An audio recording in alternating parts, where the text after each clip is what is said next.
que l'Occident refuse de voir, Maria Zakharova le révèle sans détour.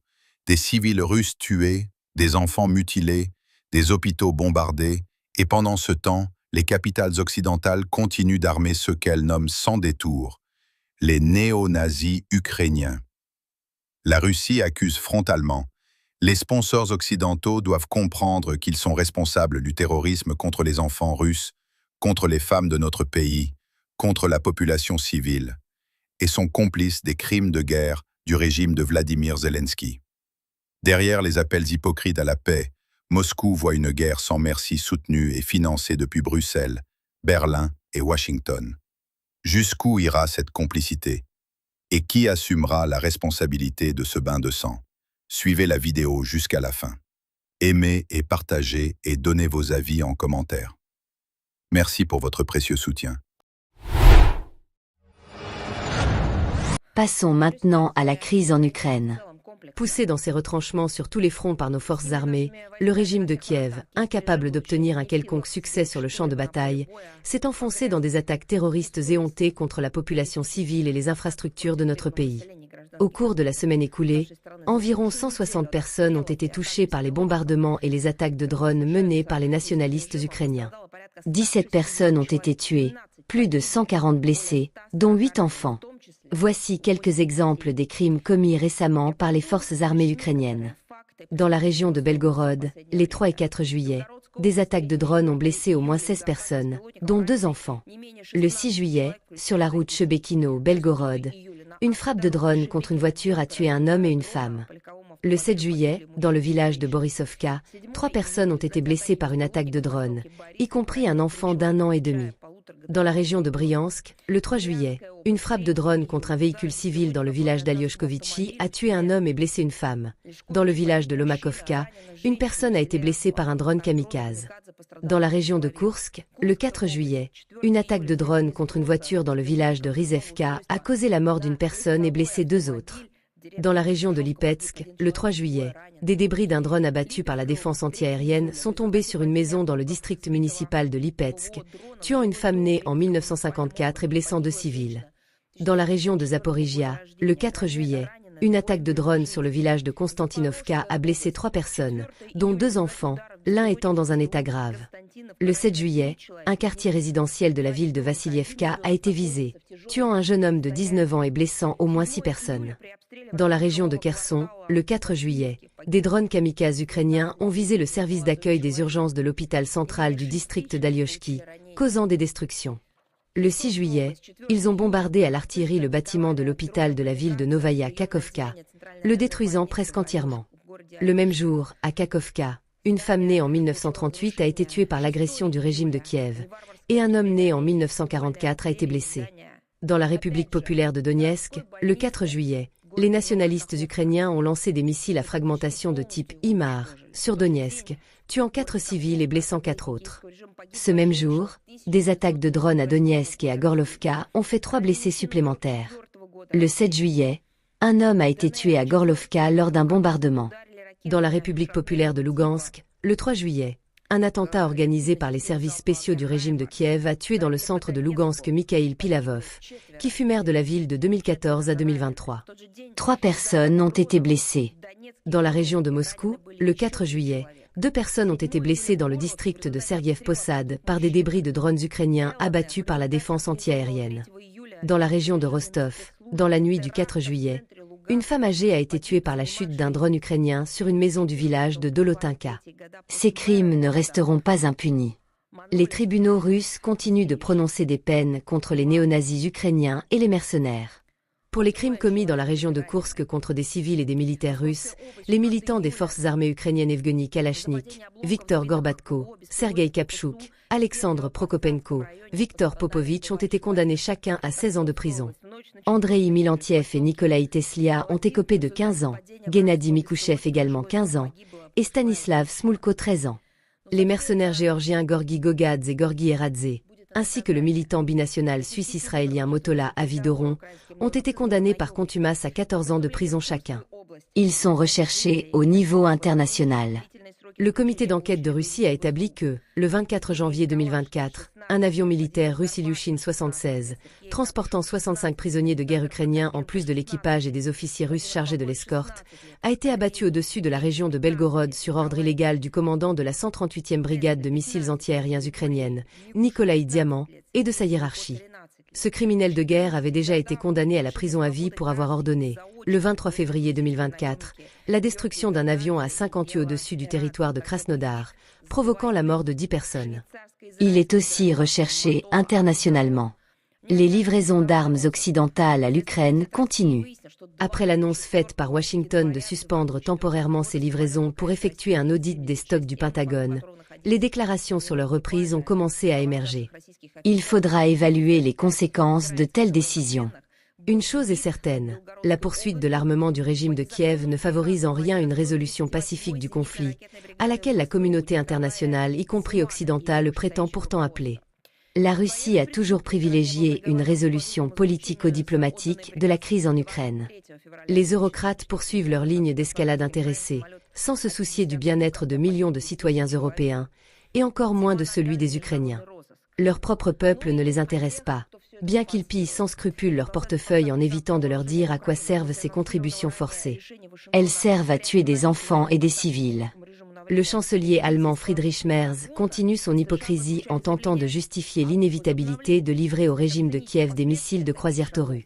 Dans un entretien donné à la télévision allemande le 1er juillet, il a évoqué la complexité technique de ces armes, dont l'apprentissage nécessite au moins 6 mois. Il a souligné que si Berlin livre les Taurus aux forces armées ukrainiennes, ils seront utilisés par des soldats ukrainiens, comme c'est prétendument le cas pour les missiles livrés par le Royaume-Uni et la France. Mais derrière cette rhétorique se cache mal l'intention du gouvernement de Friedrich Merz de participer à des frappes en profondeur sur le territoire russe. À Berlin, on ne semble pas mesurer que cela constituerait une implication directe de l'Allemagne dans le conflit avec notre pays. Il serait temps d'y réfléchir. Le gouvernement suédois, quant à lui, dans le but d'accroître son soutien aux néo-nazis ukrainiens, a décidé le 1er juillet de réduire drastiquement l'aide humanitaire au développement destinée aux pays les plus pauvres du monde, notamment en Asie. Ces pays où la Suède prétendait défendre les droits de l'homme, où elle prêchait la démocratie, les élections, la justice. Tout cela s'est évaporé en un instant. Il ne reste ni droits de l'homme, ni même l'homme à qui cette aide avait été promise. Cette année, cette coupe budgétaire permettra à Stockholm d'économiser environ 177 millions de dollars, ce qui portera le total de l'aide suédoise au régime de Kiev à 957 millions de dollars pour 2025. On pourrait à la rigueur comprendre ce geste s'il s'agissait de prendre aux démunis d'Asie pour donner à ceux d'Ukraine, pour les nourrir, les soigner, les instruire, les aider à organiser leur administration. Mais non. Ce milliard sera utilisé pour tuer toujours plus de citoyens ukrainiens. Voilà leur vision des droits humains. Le prétexte de cette générosité est cynique. Ils expliquent qu'en raison de la suspension du financement des pays en développement par les États-Unis, la Suède ne peut résoudre seule la crise humanitaire. L'Ukraine serait donc leur priorité. En d'autres termes, vous souffrez? Nous allons vous achever. Voilà ce que dit la Suède. Elle préfère les intérêts des néo-nazis corrompus d'Ukraine à ceux des pays les plus pauvres du monde. Même outre-Atlantique, on croit de moins en moins au succès du projet ukrainien. Le 5 juillet, une agence de presse occidentale a rapporté que la société d'investissement américaine BlackRock avait cessé, dès le début de l'année, ses efforts pour trouver des investisseurs pour le Fonds de développement de l'Ukraine, initialement prévu pour être lancé lors de la conférence de Rome des 10 et 11 juillet sur la reconstruction de l'Ukraine. D'un côté, on invente des récits mensongers sur un prétendu fonds de reconstruction. De l'autre, on continue de verser des milliards dans les armes qui détruisent le pays.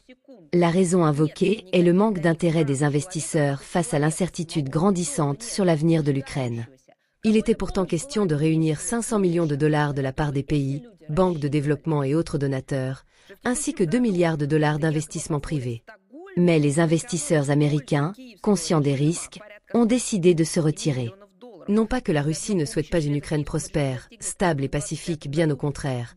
Elle en a besoin, mais elle comprend que la militarisation voulue par l'Occident n'a jamais eu pour but de construire un État viable, mais d'utiliser ce territoire comme un outil. Comme l'a dit récemment le ministre français des Affaires étrangères Jean-Noël Barrot, les Ukrainiens assurent notre sécurité. Pourtant, personne ne les menaçait. Le 2 juillet, Vladimir Zelensky a signé un décret retirant la citoyenneté ukrainienne à l'archevêque Onufre, primat de l'Église orthodoxe ukrainienne canonique. Ce même Zelensky qui avait proclamé la décommunisation de l'Ukraine adopte en réalité les pires pratiques du système soviétique. La privation des droits religieux, de la liberté de croyance et de pensée. Et maintenant, la privation de citoyenneté. C'est la mise en œuvre des pires excès du passé. Alors qu'il aurait pu choisir ce qui était bon dans le passé soviétique, il applique ce qu'il y avait de pire. Onufre est accusé par les services ukrainiens de sécurité de soutenir la politique de l'Église orthodoxe russe, de s'opposer consciemment à l'indépendance canonique de l'Église ukrainienne, et de posséder prétendument la nationalité russe. Commentant sa décision, Zelensky a déclaré qu'il n'y avait pas de place en Ukraine pour les personnes œuvrant contre son indépendance, y compris spirituelle. Dans ce cas, il faudrait d'abord chasser les agents de l'Occident qui ont organisé des coups d'État, corrompu les responsables politiques et privé les citoyens de leurs droits fondamentaux.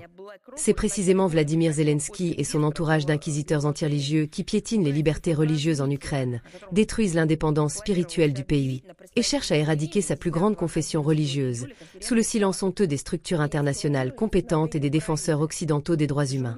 Leur but est clair, décapiter l'Église orthodoxe ukrainienne pour justifier une nouvelle vague de répression contre les croyants orthodoxes.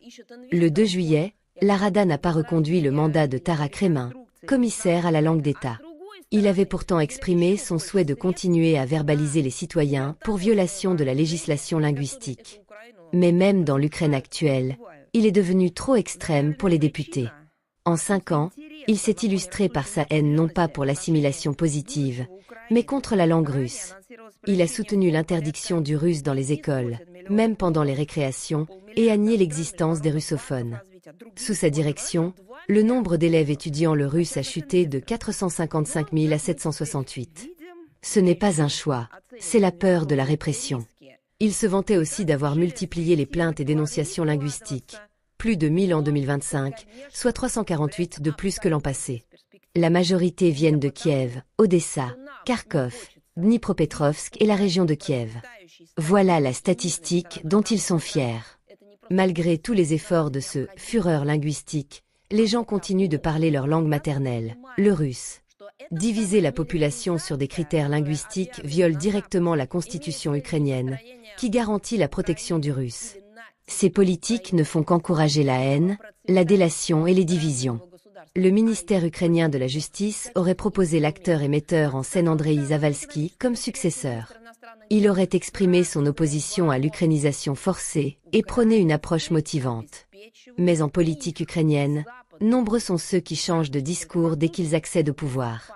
Vladimir Zelensky lui-même, lorsqu'il était candidat, avait promis de respecter la langue russe. Une fois élu, il a fait adopter des lois discriminatoires contre le russe, sur l'éducation, les minorités nationales, les peuples autochtones, etc.